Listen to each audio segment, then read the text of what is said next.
There we go. Welcome back here today. This would be my second video tutorial on music theory and how to read and play music specifically on a piano, as the piano is my main instrument.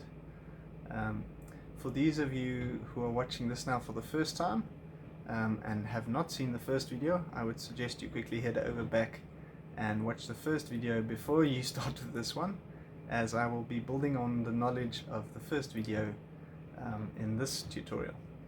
So that is it. Sorry, the cat just bothered me here on the bed. So for the first, in the first video I mentioned that there are two aspects of music, one being the notes or the pitch of the music, and the second would be the rhythm. In the first video I explained to you that the musical alphabet only has the 7 letters and they repeat, and I also explained to you that there are two staffs, the treble and the bass staff, or clef as they call it.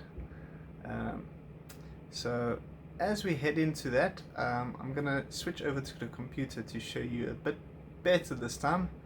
My handwriting was a bit terrible, so I switched over to some software on which I can show you a bit better and in higher resolution and better lighting as well. So just give me one sec. There we go, and I hope the sound and audio is working. I'll find out a bit later.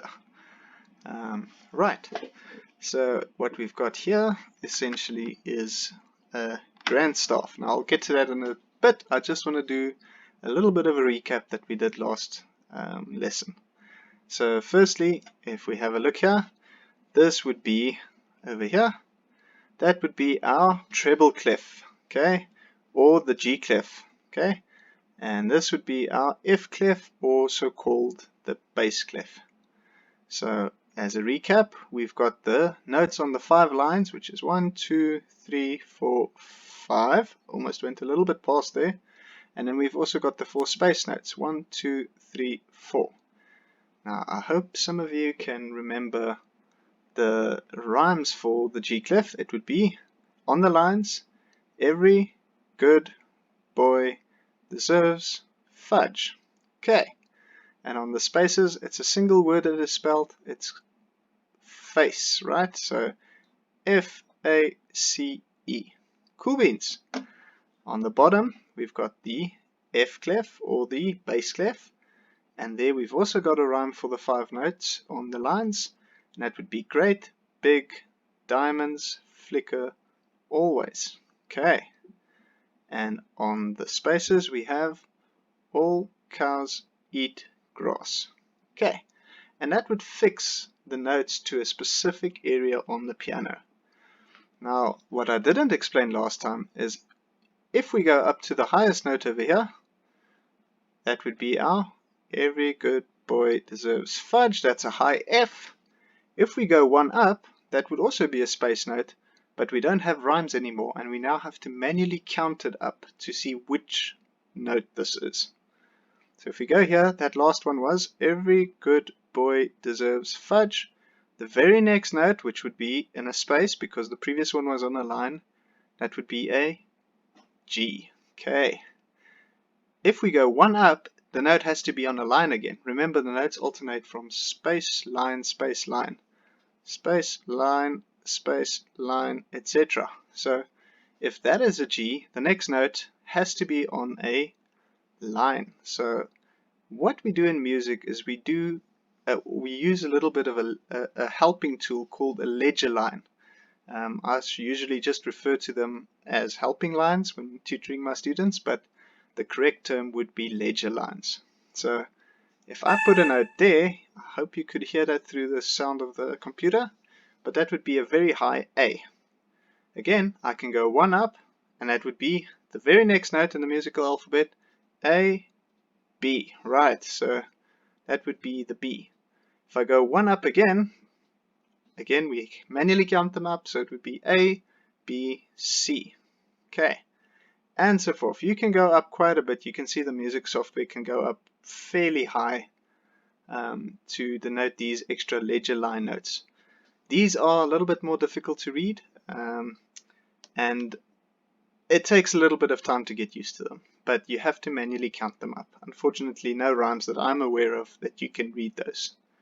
Okay, similarly, if you go to the bass clef, remember our very lowest note that we've got here, that we know according to the rhyme, would be great big diamonds flickers always, so that would be the low G down here. This low G down here, if we go one down, remember this is on a space, on a line, so this would be, the next note down lower would be on a space. So that would be G. Now you have to work backwards in the alphabet, so before G comes F. Similarly, if you go one down, this is on a space, so the next one would be on a line, and that would be a very low E. And so you can go down on the bass clef as well. Okay, I hope that makes sense. Now, the only extra thing I need to show you guys is what happens between the two staffs. Something I didn't mention right in the beginning was that you can connect the G clef and the F clef into one massive staff or one massive clef, and we call this the grand staff. Now the grand staff is typically used in mostly piano music, but also on your guitar music, as the guitar has the range to go down in the bass clef as well as go up in the G clef. Okay. So similarly to what we did down here when we went into the lower ranks of the bass clef, we can do the same here. If we have a look at this, the very lowest note we've got on the G clef would be this guy, which is, I hope you guys can remember the rhymes, that would be every good boy deserves fudge. So this would be an E, right? One down, alphabet backwards, would give us a D. Okay. Again, space note, the very next one will be a line note. Now this is probably one of the most important notes in music theory, and that would be a middle C. Okay. This is the C situated right in the middle of your piano, and we'll get to transcribing this to a piano in just a second as well. If we go from the bass clef and we go here, that is the last note that we can possibly put on the F clef. And that would be, if you remember the rhyme, great big diamonds flickers always. Great big diamonds flickers always. So that is an A. If you go one up, that would be a B. And one up would be a C. Now even though the music doesn't look like this C and this C is exactly the same note on the piano. Okay, so when we're going to the next beat in the music, I just quickly want to demonstrate this to you guys. If this is a C and we go one note higher, you guys can guess it, it'll be a D. Okay, if we've got here the very low, well, let's start here. This is the middle C, this is middle C. So these two notes are exactly the same, right? If I go slightly to this side, I go one up, that's a C, this would be the D in just above middle C. These two notes are exactly the same note on the piano. Okay, and let's do one more. If I go here and I say this E, remember the rhyme, every good boy deserves fudge, right? This E, and remember here we've got middle C, D, E. These two notes are also the same. Okay. Now I'm quickly going to do the same thing on this side. I hope you could hear that on the computer sound. The notes sound exactly the same. Right. If this is a C and we go one note lower, we get a B. Similarly here, if we've got C, middle C, and we go one lower, it's a B. Same note as those two, right? And let's go one more, that's a middle C. That would be a B, and that would be an A below middle C. And if we go back here, that would be an A as well. Okay, cool stuff. Let's stop it here and I'll carry on in just a second.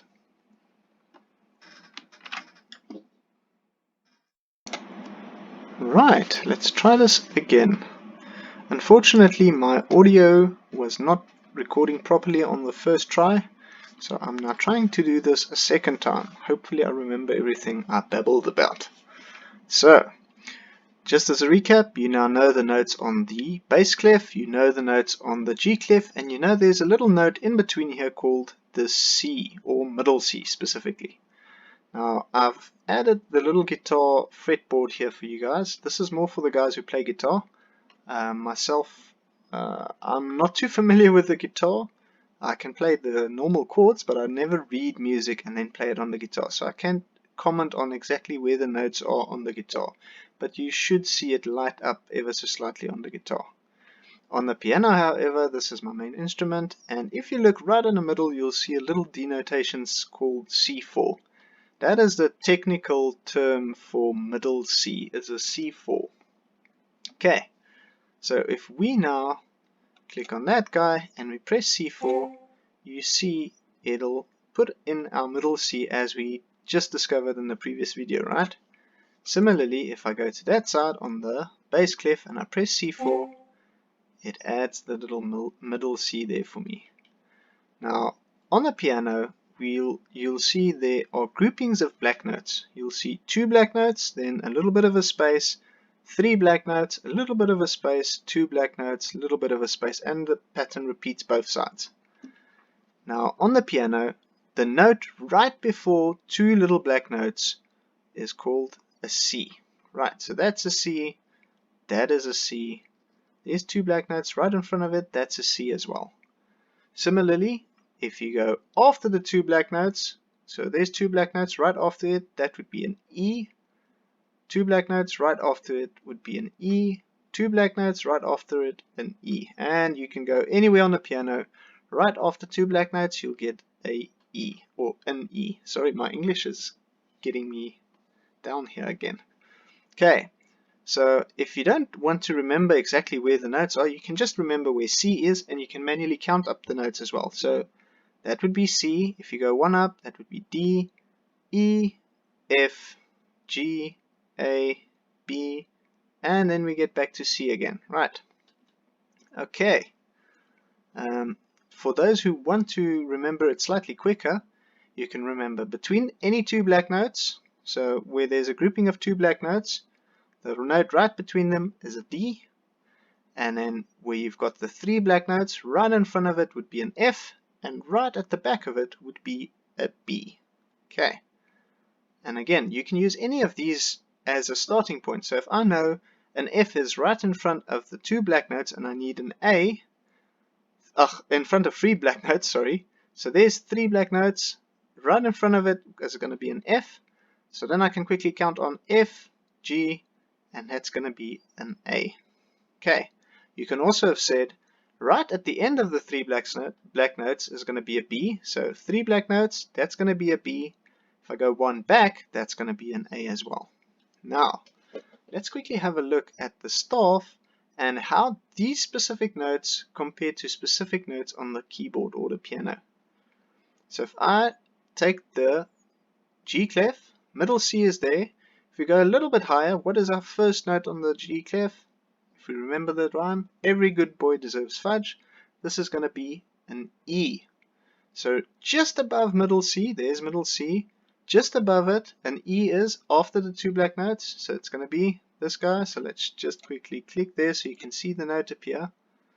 I'll now say note input. Just above the middle C, E is at the end of 2 black notes. That is our very first E on the G clef. If we use the space notes as a reference, remember we've got F, A, C, E, right? So that's our rhyme for the space notes. This is an E right here after the 2 black notes. If we go up a bit and we see the next batch of 2 black notes, right after there's going to be an E. So if we go on there and we say E, you can see that is the higher E. Okay. Similarly, on the bottom side, we can go back down here. Remember middle C is there. I'm quickly going to do this. Can you guys remember what the last note on the bass clef is? So the one right on that line over there. That would be great big diamonds flickers always. So the A just below middle C, there's middle C. If we go a little bit down, it's going to be C, count down backwards in the alphabet, B, A. That A is going to be the A right on top of the line. Okay. If you can remember the spaces on the F clef or the bass clef, it would be all cows eat grass, right? So all cows eat grass. So this is also an A, but is it the same A as that guy over there? No, we have to go down, right? So where is the A situated on the piano? It's on the second half of the three black notes, right between them. So between the second and the third black note of each group of three black notes. So if we go down, there's three black notes. The second white note between the second and third black note, that's going to be this guy. So if we go there and we press that A, that is our very low A. So these notes are now fixed on the piano if we write them on these staffs. I hope it makes sense, and I'm quickly going to run to a little exercise that will help you guys to practice this and get it into your minds. Okay, right, the very last bit of this video, and I hope it was fun so far for the guys who were watching. Again, my English, terrible. Okay, in the description of the video I've added this little link, and if you enter this into your browser, whether it be Chrome, Internet Explorer, Firefox, or even on your phone, if you enter this, it'll take you to this little page here, which is an exercise that you can modify to your requirements. For this video and for the purposes of this practice or exercise, I would suggest you guys click here on No Accidentals, and for starters you can click on No Ledger Lines as well, and that will remove these from the questions that the quiz will pop up. So let's do that now. As you get better with this, you can leave the No Ledger Lines in. For now, you can always click on No Accidentals, as I haven't explained this yet, and I will in one of the future videos. So No Ledger Lines, and you'll see it'll only include those over there. Okay. You can, if you really want to, add these three.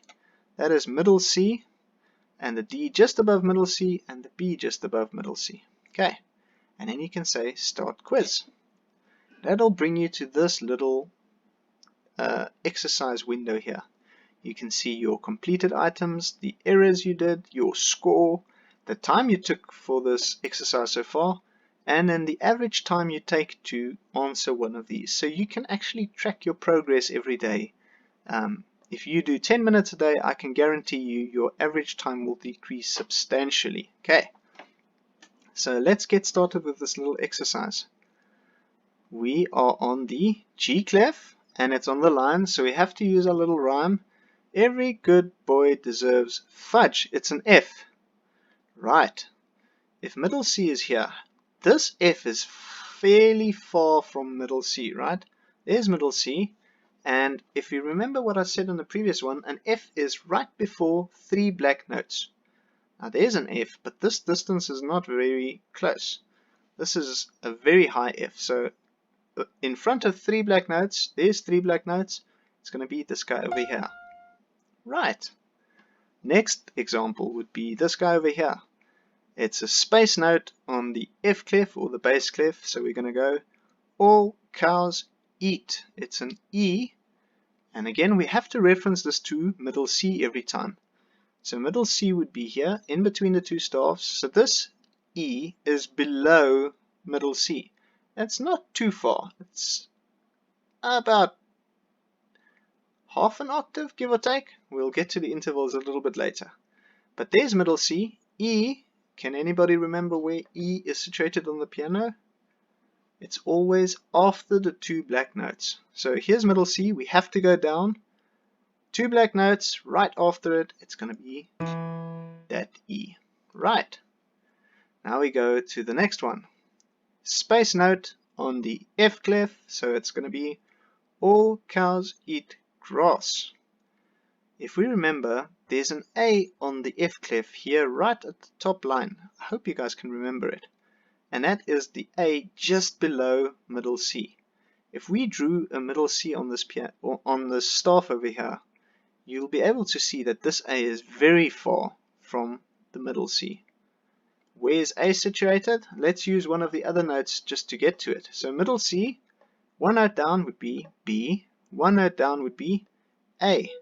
So A would be situated between the second and third black note of a 3 black note group. So if we go back down, there's a 3 black note group. Between the second and third black note, it's going to be that A. And there you have it as well. There's the top A I was speaking of a little bit earlier, and it's just below middle C. A between the second and third black note, just below middle C, right? So it's going to be that guy. I hope you guys enjoy this little exercise. You can do 10 minutes a day, 5 minutes a day, but as long as you do a little bit every day to keep your mind remembering these things, and I can almost guarantee you that within a week you'll be able to read music or note names from a musical grant staff fairly quickly. I hope you enjoy it, and as always, please like, subscribe, and leave some questions in the comments. I would try my best to get to these questions. Thanks.